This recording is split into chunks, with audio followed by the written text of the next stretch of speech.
I don't know. I feel like it's hard. It's, you know, I haven't done any wrestling shows or wrestling podcasts because I just, you know, I don't like giving my opinion on wrestling. As a play-by-play guy, I take play-by-play so seriously. I don't like playing on Twitter. I don't like giving my opinion on wrestling. I don't like talking about wrestling. I let that stuff for other people.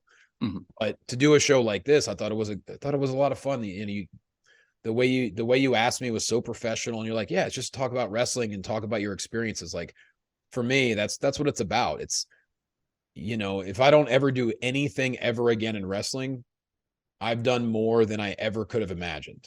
I mean, I've been overseas. I've been to the Middle East for the troops. I mean, I helped organize a tour called the Ringside Salute Tour. We're going back again next year, to where we got to visit the troops twice, going to Pakistan, and of course, working my dream job. So as much as I want to work in wrestling as much as possible, I would love to be on television again weekly. I think I'm ready for it, but doesn't mean it's going to happen. Yeah. And if it doesn't happen, I'm truly grateful for every second and every friend, every connection, every experience I've had, you know? So, yeah, that's kind of where it took a while to get to this mindset, but that's where I am now when I get a chance to really sit back and think about it.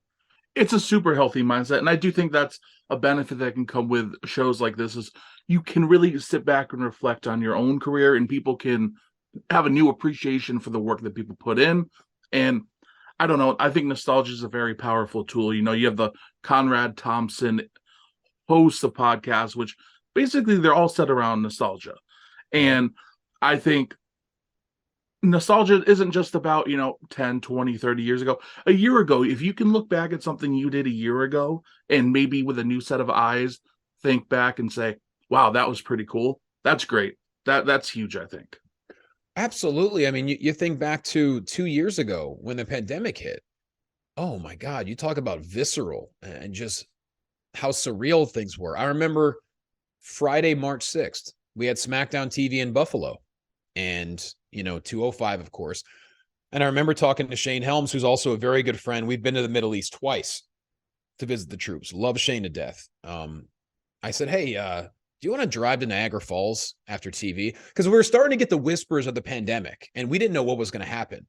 I was like, hey, you want to go to Niagara Falls after this? And he goes, all right. Like, Shane's always up for whatever, right? I had no idea where I was going. I just kept following signs to Niagara Falls. And I think we got to a point where Shane looked over at me, and he can tell I had no idea where I was going, but he was just also like, all right, we'll see what happens. And we finally get across the border, and we get to the point where it's weird. You don't know where the falls are, and all of a sudden, oh, there they are. And there was nowhere to park. We just pulled over on the dirt road. We ran up to the falls. We took some photos. After about 3 minutes, he goes, it's cold. You ready to go? I'm like, yeah, let's go. And then we just left and drove back across because we wanted to have an experience because we didn't know what was going to happen. Sure enough, 5 days later, you know, they decided to move TV to the PC. And from the moment NXT went live at 8 p.m. Eastern to when it went off the air at 10, that 2-hour window, how the world changed, is unbelievable. I mean, I remember during the broadcast, everyone's on their phones. Like, the Utah Jazz game got shut down. What? Yeah. And then all this other stuff happening. And we would always have like a little meeting after television every week, like a little announcer meeting, whoever was there. And I remember Tom saying, hey, we don't know what's next, so just be on the lookout for a message. And sure enough, 2 days later, everything, you know, got shifted to the PC. And next thing we find out, you know, Ray Walt and I are going to call 205 live in an empty PC. And we actually shot that before SmackDown. So we actually, from what I understand, we got a chance to call the second ever empty arena event, obviously behind The Rock and Mankind. Yeah. Even though it didn't air until after SmackDown, technically. But I'll never forget, like, as we were about to go on air, it was just such a surreal moment for everybody.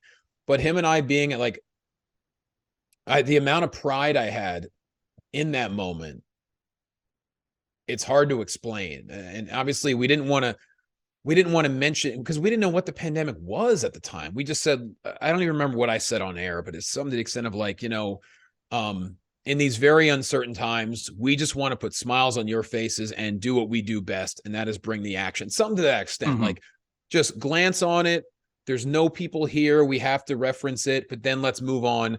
And I believe that was when we had like a 5-on-5 elimination match or something to that extent. Yeah.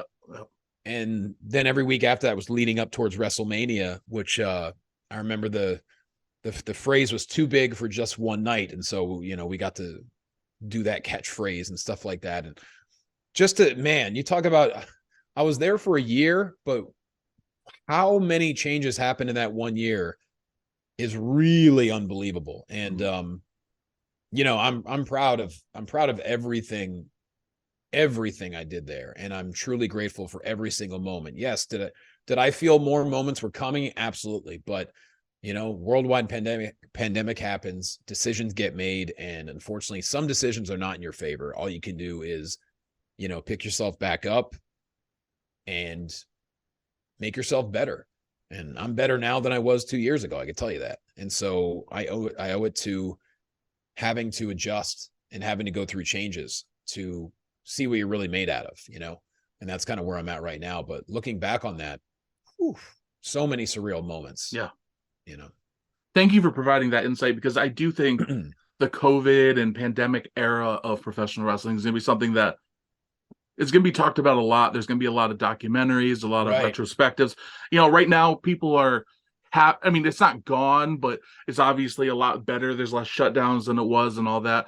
So I think there's some people don't really want to look back yet, but I think in the future there's going to be a lot of looking back and looking at it. And I remember there was some criticism because people were really interested in why won't they just talk about the pandemic on WWE TV? But I think the point is they want it to be an escape. They don't, first of all, they don't know what's going on any more than anybody else does. So it's not like you can provide a lot of information, but you just want to say, hey, the world is crazy.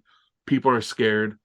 Enjoy 2 hours of wrestling. Enjoy 45 minutes of wrestling. Enjoy this show. Yeah, it had to be an escape. And the entire team, gosh, it's amazing how television was able to keep happening. You had people who, obviously were away from their families, who were still coming to work every single day. And that was the whole point. It truly did have to be an escape. And people can say what they want about the people up top and the people making decisions. When it comes down to it, being a part of that team truly was about making fans happy and putting smiles on faces, whether it was in an empty arena during the pandemic or it was in front of live audiences.